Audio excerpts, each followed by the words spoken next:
yeah, ultimately, we're out there and we're consolidating this data, right? So I like Right. the way I describe it is it's almost like a funnel. We're getting all these disparate data from all these different places, and we're pushing it out in a single, you know, in a single feed to your end provider. To that client so that they can get their data in one spot, one place.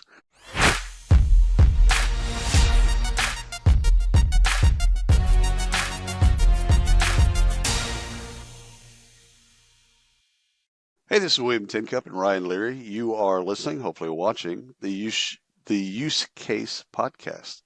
I was about to say you should know podcast, but it's Mm-hmm. actually the Use Case podcast. We've Yeah. got Doug on from Payroll Integrations. Ryan, how are you doing? I'm fantastic, man. You know what? I'm not the one who was going to say the wrong podcast name, so I can hang my hat on that. And I Dude, did just because everybody wants to hear this. yes. I did send you an audio of you forgetting somebody's name Oh, 100%. on one of the podcasts we did at HR Tech, which I Oh thought yeah. was hilarious. So I called one woman the wrong name. you did. You forgot a Yeah, woman's name, and then you called another woman the wrong name. Like, yeah. these are 3 wins I have. I don't get many wins, Doug, over him. I've got to flaunt them when they happen. So, I mean, Absolutely. honestly, it's very easy to forget names. I do it all the time. I'll meet someone, shake their hand, and be like, why did I have to focus on introducing my own name? I know my own yeah, name, right? And then it's, Yes. it's so true. Yes. It's so I true. need people to wear name badges all the time so that Yeah, I can just go, "Oh yeah, Frank, how you yeah. doing? Yeah, He tell got me the more about locks of that." hair, and I got the memorization of names Yes, he did. to win. So we have Doug from Payroll Integrations on today. Doug, would you do us a brief introduction? Tell us a little bit about yourself and the company. sure. My name is Doug Sabella. I'm co-founder, CEO of Payroll Integrations. A little bit about myself. Myself and my family, we're down in San Diego, which is where our company is headquartered. We're fully remote though, so we're spread out throughout the continental United States and actually Hawaii as well, which is a fun little tidbit. We have an islander on the team, and yeah, we're just really excited to be here, talk about our company, who we are, what we do, and how we are helping the space. Yeah. Cool. Tell us a little bit about what Payroll Integrations does. Sure. So we are at its core what's called an iPaaS, integration platform as a service, and we have a software as a service built on top of that. And so effectively what we do is we're a vertical integration platform, and we connect employers' payroll softwares to their benefits providers, right? So there's the concept of like a horizontal integration platform, which is connect to anyone and everything and let people come in and develop on top of it and pull QuickBooks data and HubSpot data and all of these various tech platforms. We're much more pointed and much more specialized. So you'll see that in some of our platform features that we've built out. But basically, we have a specific use case that we are trying to solve, and that has been our bread and butter in market. Pun intended. I'm gonna go You with should know that. it's the use case, right? It's a use case. So Doug, tell us where's the idea for this? Where did this come from, and what's the big problem here we're solving? Yeah. So great question. So my co-founder and myself, we've actually known each other since elementary school. Oddly enough, he grew up the hill from my best friend growing up. Um, he was working at a robo RIA, registered investment advisor, uh, back in 2018. And he was assessing the space and said, "Hey, the robo RIA, uh, you know, automatic advice space is pretty crowded. But there's this area that is like very underserved. Employers are ripping their hair out over having to deal with this data remission, right? Specifically between Mm. 401k and payroll. So, we came together and built out this platform. And basically, the issue that employers have is if they're not using a solution like ours, there's two options, right? There's the manual option, which is I'm a dentist out of Ohio, right? I don't have a lot of time to deal with Ben admin in general, but I'm using Transamerica as my 401k. I've got to pull down 5 different reports out of my payroll software, cobble all of this data together, right? And this is every payroll period. So if you're running a weekly payroll, you're doing this every single week, and you're pulling social securities, names, addresses, making sure that everything is as up to date, termination dates, all of these things, and compensation and deferrals, and you're passing that along to your 401k, for example. And Mm. then, with Ryan, if you were to update your 401k election from a 3% Roth to a 5% pre-tax election, that dentist, assuming they don't have an HR department in their small office, is tasked with doing that, updating that back in payroll in a timely manner. Now, obviously, there's a ton of Department of Labor and IRS regulations that go along with like timeliness of investment, things like that, to make sure that employees are vesting their deferred dollars in a timely manner. So it's a huge headache.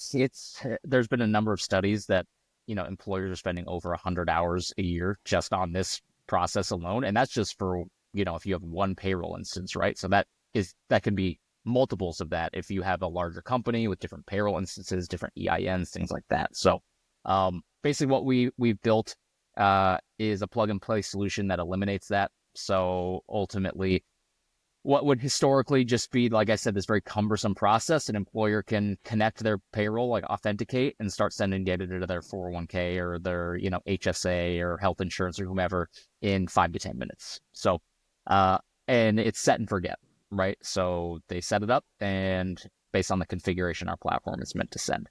I did say there was 2 options. So the other option, just getting to that, would be if an employer can set up an EDI feed, which is basically a file feed. And that is cost prohibitive and also size prohibitive. So most small employers don't even have enough like assets under management at these firms to warrant them spending resources interfacing with the payroll company to build something out. So they were just not served at all, and the large companies would be spending $20,000 to $50,000 in 6 to 8 months of their time building this out. So anywho, circling back, co-founders saw this inefficiency in the space, said, hey, there's no one out here doing this. Let's go try to build partnerships with these payroll platforms. And from there, it's been a steady uphill battle trying to knock down the doors of all of these institutions. They look at us and go, who are you? You're a scrappy startup. Why would we give you access to payroll data? So a lot of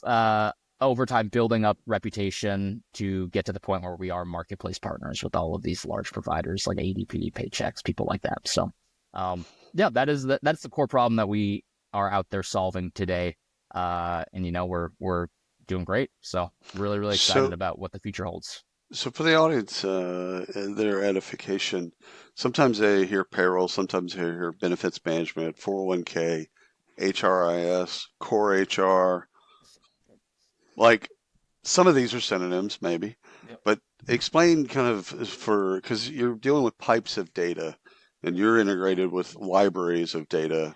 And so you're bringing that into a central location and then pushing it back out to whomever it needs to be pushed back out to, right? Exactly. Yeah. So we're aggregating all of the necessary data to effectively implement what would be a standard feed of data, right? So whatever the employer would have to do on a day-by-day basis to administer their own plan, we automate that. So yeah, like you said, there's all these different softwares out there, and a lot of them are synonymous with each other, and there's a lot of overlap, right? So payroll companies do offer HRIS solutions and things like that. So HCM solutions, like all of those good things. So yeah, ultimately, we're out there and we're consolidating this data, right? So the way I describe it is it's almost like a funnel. We're getting all these disparate data from all these different places, and we're pushing it out in a single feed to your end provider. To that client so that they can get their data in one spot, one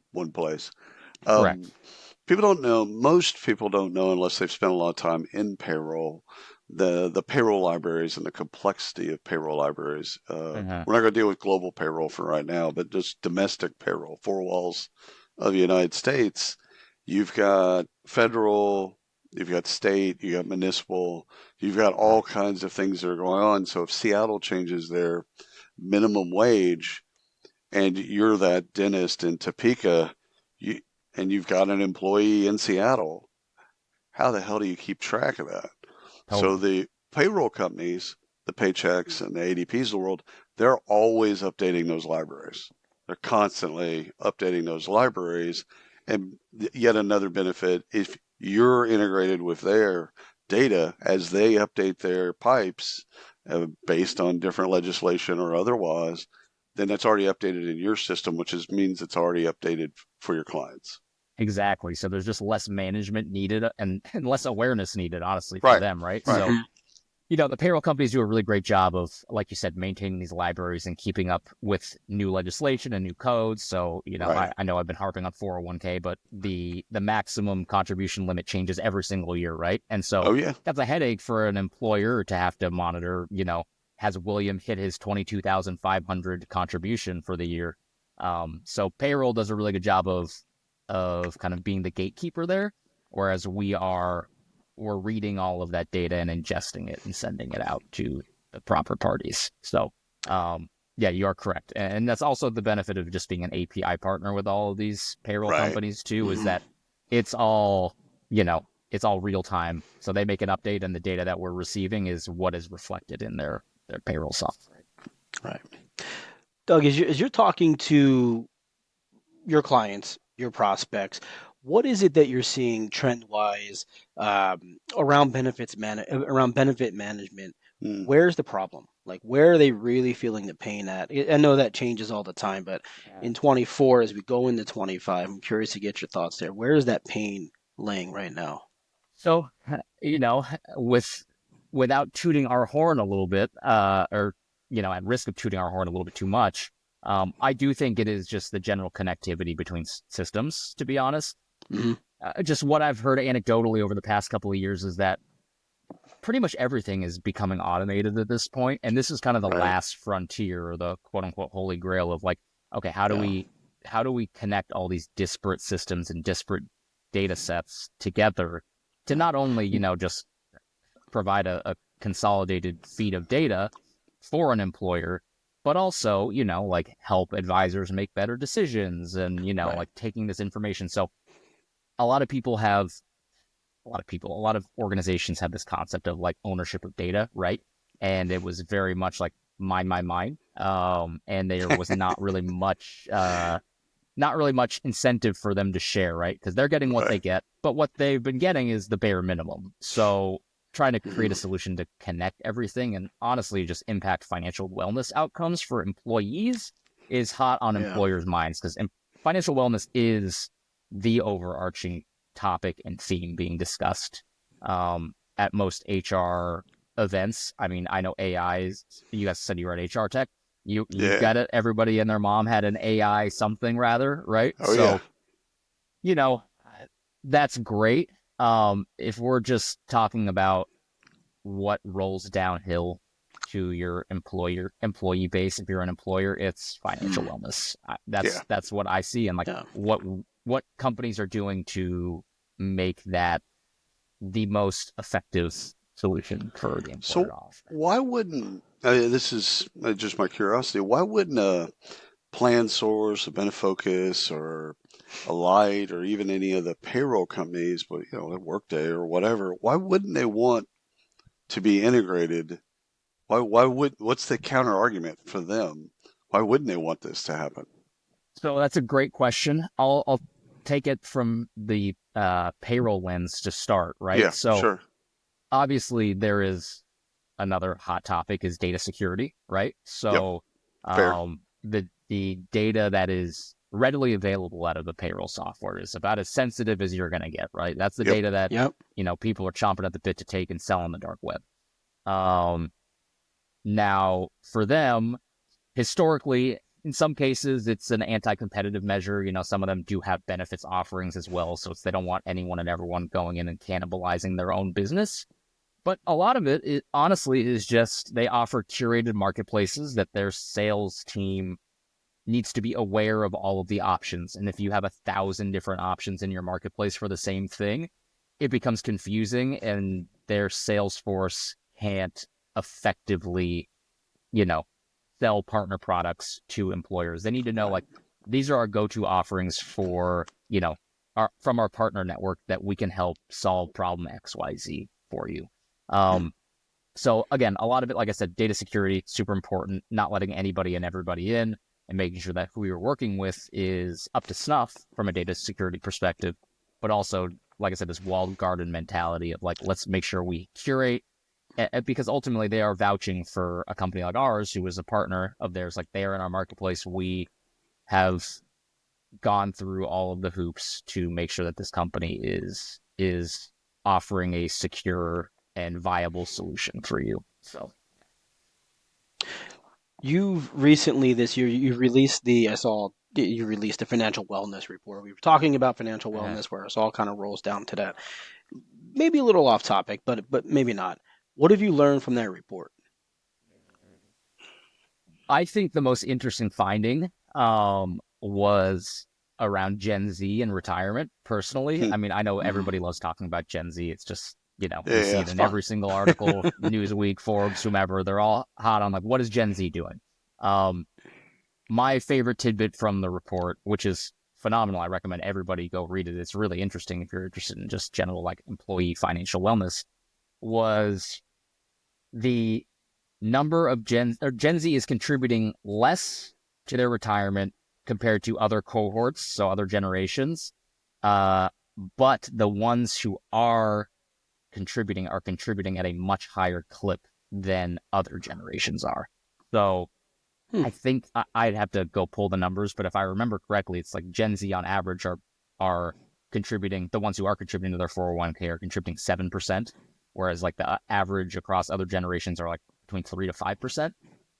So you know, you have to wonder. It's like they have their mind on their futures. They understand that the financial landscape right now is difficult, and saving for your retirement is important. But I do feel like a lot of them feel like they're being, and the data is indicative, right? I do feel like a lot of them are being financially squeezed to the point where they can't. So it's kind of Right. dichotomy where they want to save, but they just can't afford to right now. And I think that speaks to larger macro trends in the space, well beyond just employee financial wellness, right? But yeah, I found that to be kind of my most interesting takeaway, was how the general financial landscape is impacting things like saving and retirement and all of that cool stuff. Also, they want lifestyle benefits. That was like the biggest takeaway Hmm. from Gen Z. It's, pay for my gym, pay for all that. And I was like, yeah, if I was 22 years old, I would want that right, paid for as right. well, right? So, yeah. So, yeah, relationships with consulting firms, people that consult in payroll, vendor selection, that type of stuff. Do you do all your own implementations and manage all that stuff, or do you work with some consulting firms to help you out? We do. Yeah. So we build direct with all of our payroll partners. So we're not, like I said, everything that we are implementing is like an API partnership with our payroll Right. partners, right? So we want to be marketplace partners. And again, harkening back to what I said before, because of the type of data that we're dealing with, we want to make sure that we have guaranteed escalation pathways within the payroll partners that we're working with, guaranteed uptime and things like that. Um, for us, it is paramount that if we're offering a solution, it is the solution. And so we want to make sure we go direct with all of these companies that we offer integration with. So yeah, but we build everything in house. All of the integrations that we build, like our ADP, for example, all of our apps on their marketplace are direct build. We have a Yeah. super talented dev team who tackles all of that, and we're constantly adding more For providers. the audience, those are native integrations. Correct. Yeah. Yeah. So, quick question, Ryan. Was you talked about security? What are the things that people are looking for in terms of compliance? Is it ISO or SOC, or is there anything that's distinct that people look to make sure that, or are they just going to go and try to hack it and see if they can break it? So on our side, the one we get requested the most is the SOC audit, right? Like Yeah. everything else is a cherry on top, right? Right. But Right. they want to Right. make sure we're dealing with financial data ultimately, and Right. Hmm. um, census data, which is very sensitive. They want to make sure that all your controls are in place. They want to make sure that the technology you're using is kind of like cutting edge, or at least as close to as it can be. And the SOC audit really covers the majority of that. So yeah, How, So when we look often at does oh, sorry, go ahead. Ryan. Go How ahead. often does SOC? How often do you have to redo that? every year. So you're Every year. just Okay. constantly in a testing period. So there's no Good. 3 months where you're taking a summer vacation from Nope. background checks and everything. Yeah, Got it. it's a constant thing. All right. Thank you, Ryan. I want to get into the platform itself. As you're talking and walking people through, what's interesting to the people that you're talking to when they're inside your platform, you're walking them through. What are they looking at? It's like, yes, right here. This is it where I just have a cluster right now, and this is going to be the savior. Well, I think what is most interesting, and obviously our breadth of connections is very interesting, and how easy it is Hmm. for benefits providers to be onboarded to our platform. I mean, it's zero work for them ultimately to get connected.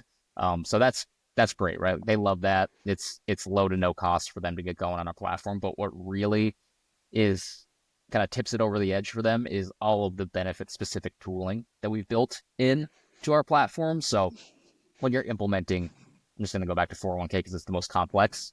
When you're implementing our 401k plan, there are tons of variables that can go into who can participate, when they can participate, when you're enrolled, all of these different things. And if you're just giving people a fire hose of data, they ultimately need to build a product on top of that to rationalize the data that they're receiving, right? So what we've built within our platform is for lack of a better term, like a filtering mechanism, to say like, okay, we only want employees who have worked 1,000 hours and were hired after X date, like all these Boolean like yes, no, uh, tools into it, and also just our ability to read data and like present it in a way out of payroll, is really unique and is very useful for administrators on the benefits administrator side to come into our platform and use it. Ultimately, we built the piping, like William said before, is kind of that is the core product, right? Because without the back end, there is no Right. front end. But the Right. front end is what really people come in and they use, and they use it to manage every plan that they have on our platform and see, they can access all the data and use all this benefit tooling to their advantage. So for the audience, let's just make sure we drill down there. Are they working in payroll integrations to run payroll? So they are not. That is all run out of their payroll software. So Right. when we receive, a completed payroll record, right? So that basically a little light goes off that says, yep, William Co. completed their payroll. It's Right. a new payroll ID to our system. We'll reach out through the APIs, pull the information down, and then all that information is available out of our platform, right? Like they can download it, they Right. can mess with configurations, and they can actually rerun the data. So obviously, the data that comes out of payroll is locked in. We're getting pay slips and we're getting whatever is available on Right. an employee profile at the given time that it is locked and completed. But the data that is being processed and sent through to the benefits provider, the 401k provider, whomever, that is where it gets configurable, right? Because again, like there's this fire hose element of it.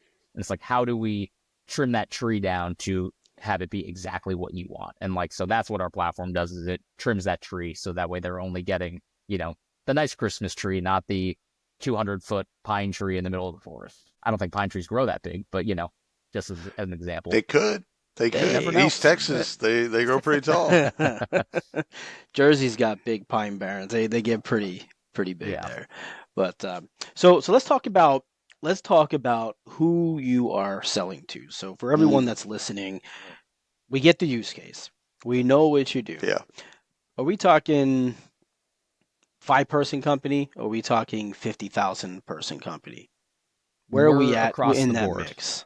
Yeah, so we're fully across the board, right? So uh obviously there are a lot more small and medium businesses out there than there are Fortune 500 companies. Right. Fortune 500 is a 500 group for a reason. I Uh know. but so I mean we span everything now. Obviously the examples I gave at the beginning were the dentist in Ohio, right? Like they don't want to deal with the admin piece of this. They don't have an Right. HR staff or whatever. Like Mhm. this is just a no-brainer for them. It's low cost. They can come in and they can just get this set up really easily and forget about it. So we definitely skew to the smaller side, but we run the gamut from two-person shops. Our largest right now is 35K. We can, handle much larger than that as well. That's just an opportunity thing.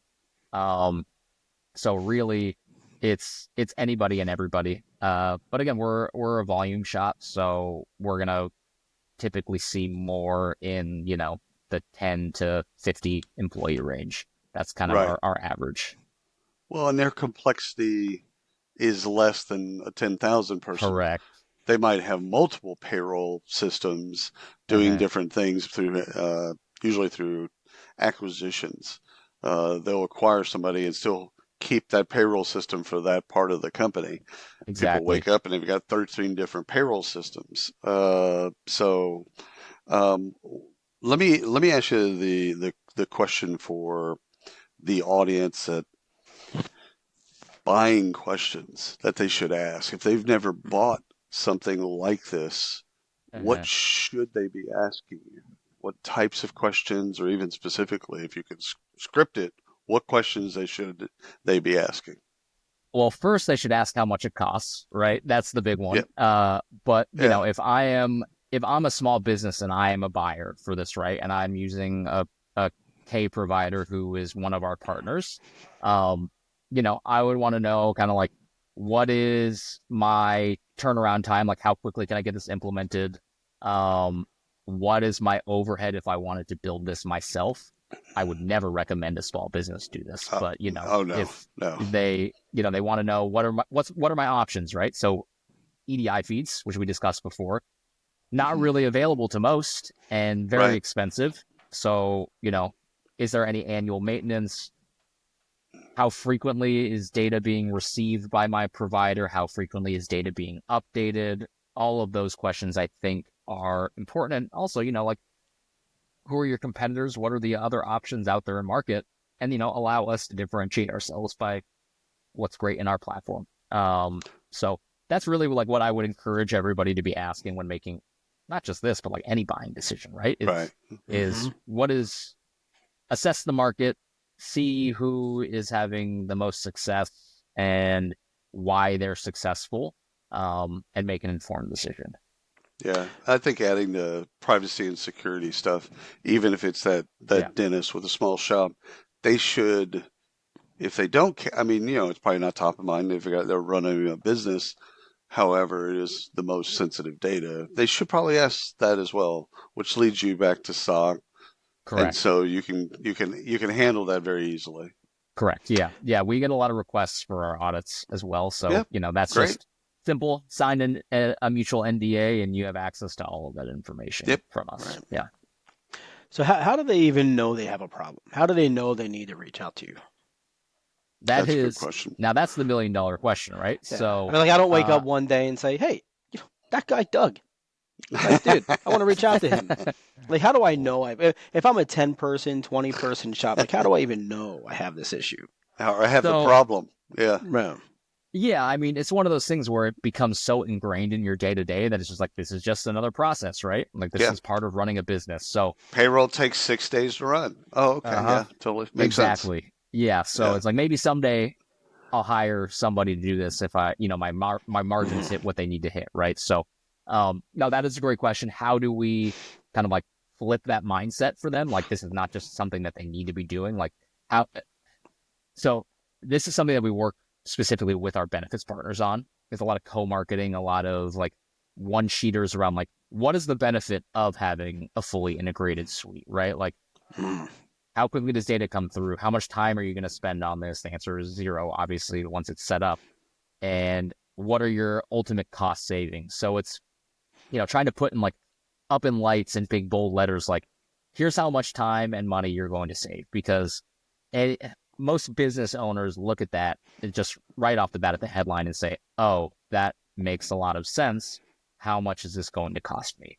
And then they Right. go down the rabbit hole and they find out that it is very marginal and they go, oh my God, I pay myself less than that in a single day. So they we very rarely get any pushback. Most people kind of like get it instantly once they understand the messaging around like the benefits of the product itself. Well, I think there might be a total compensation play. Years ago, compensation professionals wanted to go to kind of a total comp report. So yeah, payroll is one line item, but then there's all the other line items that kind of Uh-huh. make up all of that 401k benefits, all of those things. And you can't, well, you can manually, don't do that, but you can't do that if all the disparate systems aren't talking to one another. Correct. So I think there might be an opportunity to then just say, let's talk total comp. How are you communicating total comp to your employees? Mhm. And then that begets the, well, we're just kind of everything's a little bit separate. We got 401k reporting, we've got benefits reporting, we've got payroll reporting. I was like, yeah, that's cool, but it's not integrated. Yeah. So how do you do report cards? How do you give them an update once a quarter or every payroll? How do you give them an update on total comp? If if you do it, you can do it manually. In fact, I know people that do it manually. However, you shouldn't do it manually. And I think that could be a potential way to sell is just talk more about total comp, not talk about payroll, not talk about benefits, not talk about 401k, not talk about all the other things, talk about them holistically and say communications to your employees, here's how you communicate all of the things that they get, not just one thing. Because payroll, yeah, okay, most of it's going to be direct deposit. They might not ever look at it. You know, you got that like it just goes into the bank account. I have no Sure. idea what was taken out or whatever or why or all that other stuff. But there is something to giving them the overlay of saying, here you got that, you've got bonuses, you've got these other things, benefits. Let you can now see all of that, so the employees can see what they get that's not just payroll. Yeah, it's almost that's a great point. It's almost like showcasing your value as an employer to your employees, right? So Right. it Hmm. goes well beyond, like you said, just here's how much is being put into my bank account every single pay period. Right. Um, if they're paying for health insurance, that's a pretty penny, right? So, Right. understanding that, hey, if myself as Ohio dentist wasn't out here giving you health and dental and all of these things, like this is what it would cost you in market. So here's like the actual like real Right. value of what we are paying you right now. I think that's a very underserved communication to employees because Uh-huh. employees will just leave and go to Hmm. another company for another, let's say, a couple $1,000s, but they don't realize all the other ancillary That things they're that they getting. got. Yeah, and I think the Hmm. companies to win, especially win talent, retain talent, they just got to do a better job of communicating. They do a better job communicating, if I've got the logic right, then a part of that is in being able to actually give them access to seeing kind of that Uh-huh. total comp so they can go, oh, wow. So this new job, the current job pays 100% of my health care. This new job only pays 50% of my health care. Uh-huh. Well, that's $1,500 a month. Yeah. How much Or is healthcare? If they don't see it, right? that's right. Yeah. They don't see it. They just know that they're getting paid. Right. Right. I think so. I think it would be an interesting test to just not talk about the plumbing and talk more about communications because No, I completely agree. I think Yeah. sometimes people gloss over when we talk too tech to them. In fact, Ryan and we advise a lot of Hmm. startups and this Uh-huh. particular go to market. It's like stop telling them how you do shit because they don't Yeah. care, nor should they care. Yeah. They care about the output of Right. what you Uh-huh. do. What's the output and why? Yeah. Why is that Yeah. important? Yeah. So, How are you making my um, life better? Right? That's the big thing. Because that's ultimately, everyone's looking at it through the lens of, what is my day to day? How does this make me more efficient? Or how does it, you know, make Right. my life easier? Right. yeah, So Yeah. I think it's a great point, and our salespeople are very in tune with that messaging as well. It's we're not all out here at technology conferences talking to people. You're talking to the right. dentist and Right. whomever That's who right. probably, like you said, don't give two shits about how They, it is being done as long as it's Nope. being yeah. done and it's being done in a way that their employee data is safe. Even when you tell them, they Right. really don't know. You've just confused them more. It's almost as if, and I've always thought this, you almost want to give the person Red Bull, right? Give them their wings, get them all Yep. like hyped up, and then tell them how great you're going to make them look. Yeah. Like this Uh, is how great you're going to look when William sees that he's making, $100,000, but in reality, if he adds up all the other stuff we're doing, and we're Right. going to, because it's going to be right there, Right. it's more like 150,000, right? It's $40,000 a year for insurance. Yeah. William doesn't Do you, know that because it's 100% covered. sorry. Do you have Doug? Do y'all have some success stories that you can tell us a little bit about? Like, and again, you don't have to use brand names or any of that type of stuff. We don't care about that. It's more Yeah. the didn't have this before, did have it now. Stuff like that. I mean, we have thousands of employers who are using our platform. So every single one of them is their own unique success story, right? Whether or not Right. you want to take that at face value is fine. But, Right. we, let me think about like a really good one. So we have a food and beverage company, let's put it that way, who came onto Yep. our platform recently. They were spending basically what amounts to 2 to 3 people's salaries on an annual basis just Right. managing their integrations, right? And they view this as, this is spend that people, they're wasting employee time on this process, and Right. their time could be better served doing other HR function, right? Right. So they came to their provider recommended us as a partner. And our sales folks went in, we pitched them, and they said, this is great. Why have I never heard of this before? Type of thing, and they signed up quick, and we got them onboarded. I want to say like a month or two ago, and they've been really, really excited just about everything that's going on, and their cost savings. So from them, it's data efficiency. They found that everything is running much more efficiently within their HR department. They're saving a lot of time and money just in like operational expenditure. Mm-hmm.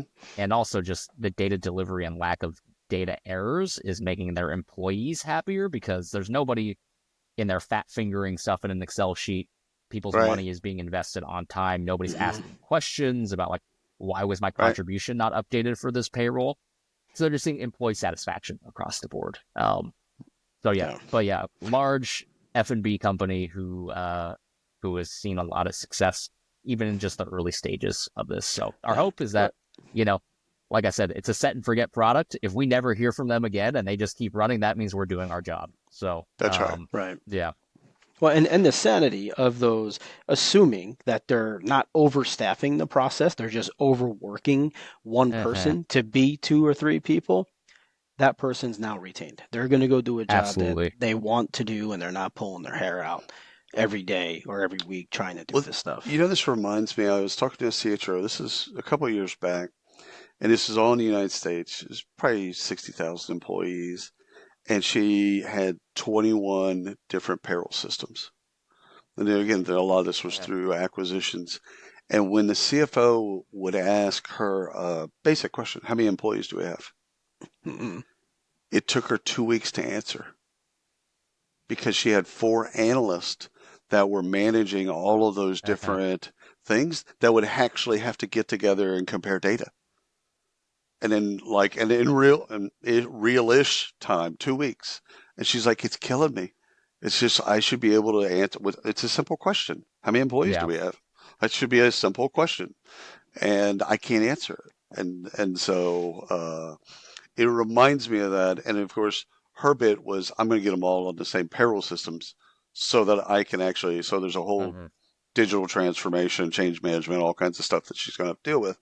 But she wanted one system so that she could answer the question and get those analysts to do other work. And again, not just redeploy them into other aspects of the business. Yeah.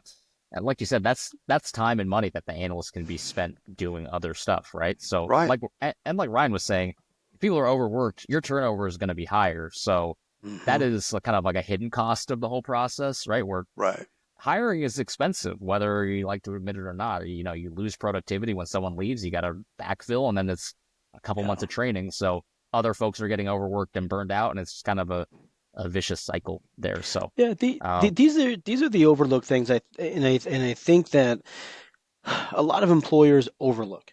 100%. It's not so much we had to put X amount of investment into a solution, right? It's not sexy, but it's sexy to the employees. Yeah, right. You can't mess payroll up. it almost depending on the platform, right? Like, I mean, there are some people that I know where they know it's a menial task, but they get to play in a really cool platform doing it, and they're excited. If it's only for 6 months, they're Right. excited for the 6 months that you still kept them. They haven't left, and now they're doing other things because they've grown and adapted. Now they're taking on Right. a different task, things like that. Modernizing the tech stack or the tech in the company, it just goes a long way. Then it gets It's interesting overlooked. because what you're touching on, Ryan, is employee experience.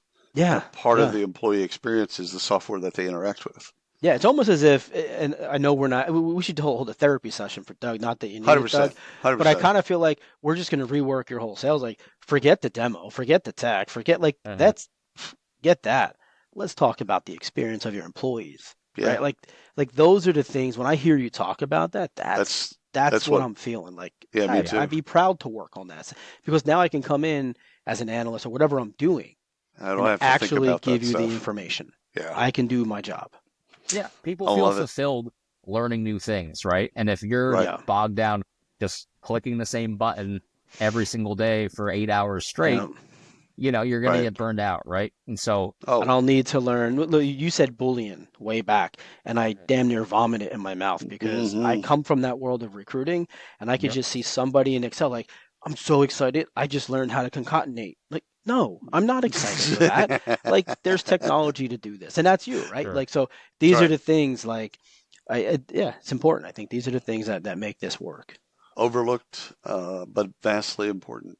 Doug, love what you're doing, what you've built, you and your partner, and thank you for coming on the show and Yeah. educating the audience as to what you do, but also the why as to why Absolutely. they need it. So